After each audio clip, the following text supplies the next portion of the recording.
لپاره د کتاب لوستلو یا مطالعې لاس ګټې. د کتاب لوستل موږ ته هغه معلومات راکوي چې موږ مخکې نه درلودل او زموږ پر شخصیت مثبت او د پام وړ اغیزه درلودلی شي.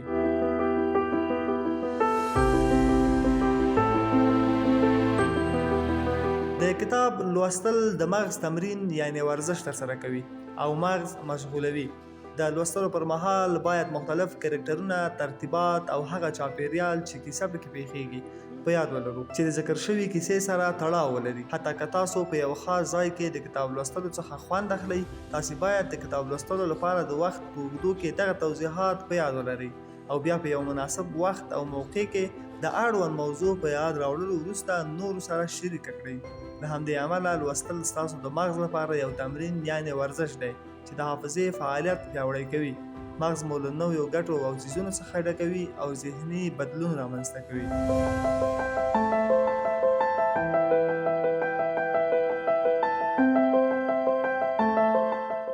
د کتاب لوستل د تفریح یوه بڼه ده. آیا تاسو پوهیږئ چې ډیری مشهور تلویزیوني خپرونې او فلمونه د کتابونو پر اساس دي؟ نو ولې خپل ځان د تفریح په اصلي بڼه کې چې د کتاب لوستل دې ښکېل نه کړو؟ که چېرته تاسې د کتابتون کارت ولرئ نو په اسانۍ سره کولی شئ چې د خپلې خوښې کتابونه ترلاسه او مطالعه کړئ.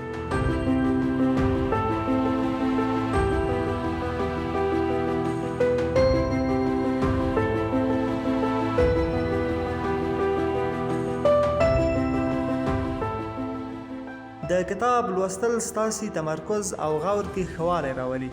موږ ټول کولی شو په دې توافق وکړو چې لوستل له تمرکز پرته نشي ترسره کیدی او د دې لپاره چې په بشپړ ډول په کیسه پوه شو نو باید د هرې پاڼۍ په لوستلو تمرکز وکړو. په داسې نړۍ کې چیرې چې ګیجټونه یعنی وسایل یوازې ګړندي کیږي او زموږ د پاملرنې موده لنډوي، موږ باید په دوامداره توګه د تمرکز کولو تمرین وکړو. لوستل یو له هغو څو فعالیتونو څخه دی چې ستاسې بېسارې پاملرنې ته اړتیا لري، نو له همدې امله د تمرکز کولو وړتیا ته وده ورکړي.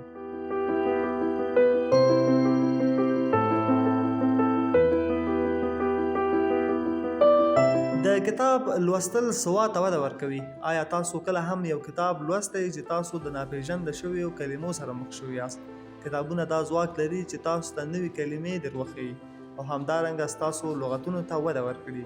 هر څومره چې تاسې لوستل کوئ په هماغه اندازه ستاسو لغتونه او د معاصرو خبرو اترو وړتیا ښه کوي.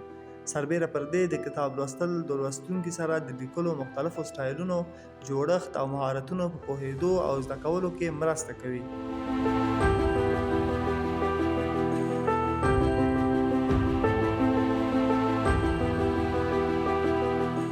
د کتاب لوستل خوب کې ښه والی راولي. د خوب وخت د معمول په رامنځته کولو سره چې مطالعه هم پکې شامله ده.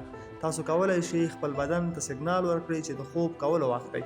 اوس د هر وخت څخه ډیر موږ د ورځې د تیریدو لپاره د سکرین وخت یعنی هغه وخت چې موږ د تلویزیون په لیدلو، د ګیم په کولو، د ټلیفون او ګرځنده موبایل په کارولو او نورو ټولو برېښنایي وسایلو په کارولو په زیاتوالي تکیه کوو. له همدې امله د خپل ټلیفون په ځای کولو او د کتاب پورته کولو سره تاسو خپل مغز ته وایاست چې دا د آرام کولو وخت دی. سربیره پر دې له دې چې لوستل تاسو سره فشار کمولو کې مرسته کوي، نو د خوب څخه مخکې دا کار کول ستاسو د ذهن او اضطراب آرامولو او د خوب کیفیت په ښه کولو کې مرسته کوي. مطالعه کولی شي تاسو سره ذهني نارامي لرې کولو کې مرسته وکړي.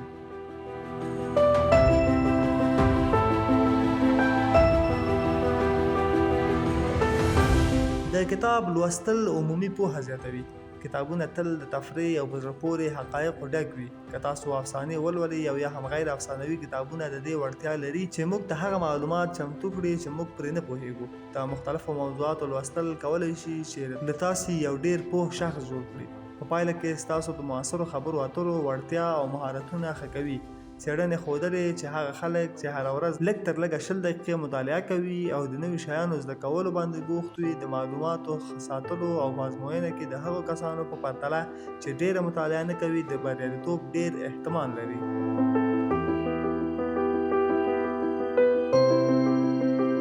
د کتاب لوستل هڅونکی دی. د هغه کردارونو په اړه د کتابونو لوستل چې په ننګونو بریالي شوي موږ ډیری وختونه هڅول کیږو چې ورته کار وکړو. سم کتاب کولی شي تاسو وهڅوي چې هیڅکله ناهیلی کیږئ مه او مثبت فکر وکړئ، پرته له دې چې دا یو رومانس ناول وي او یا هم ځان سره د مرستې کولو کتاب.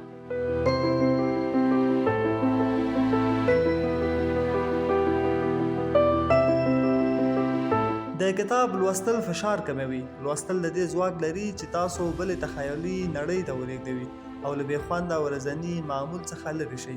لوستل کولی شي چې اضطراب، د زړه ضربان او فشار کم کړي. مطالعه مو ذهني اضطراب یا فشار له منځه وړي.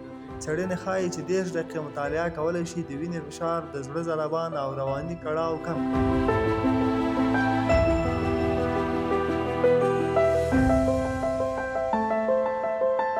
د کتاب لوستل یو مثبت مثال ټاکي. لوستل د ابتدایي سواد زده کړې د پرمختګ یوه کلیدي برخه ده او تاسو کولی شئ چې د یو مثال په وړاندې کولو سره نورو ته وښایاست چې دا څومره مهمه ده.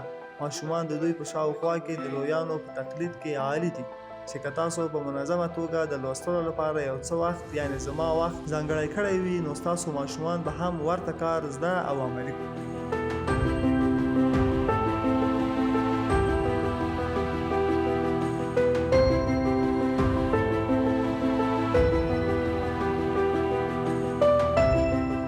د کتاب لوستل د خواخوږۍ درس ورکوي. کتابونه موږ ته اجازه راکوي چې د خپل ژوند څخه بهر واقعیتونه تجربه کړو.